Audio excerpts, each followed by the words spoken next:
அது கத்திரிக்காய் தொட்டுக்கிறதுக்கு. எப்படி செய்ய போகிறேம்மா? ஃப்ரை. ஃப்ரையா?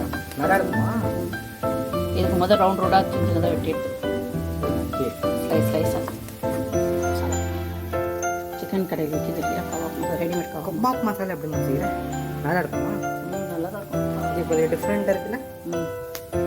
இன்னும் தண்ணி ஊற்றி நல்லா மசாலா பேஸ்ட் மாதிரி. இல்லை வேறு எதுவும் போடணுமா? உப்பு இதில் எல்லாம் சால்ட் எல்லாமே மிக்ஸாக இருக்கும். ஓ, அந்த மாதிரியா அது?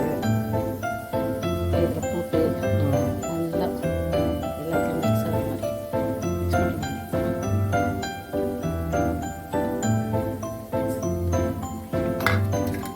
எண்ணெய் ஊற்றி கடாயில் பஸ் போதும்.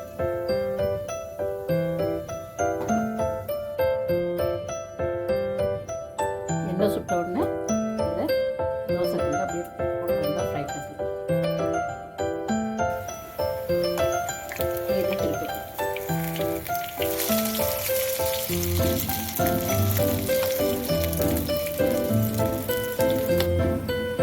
வெளியே எடுத்துடலாம். ரெடி ஆயிடுச்சு.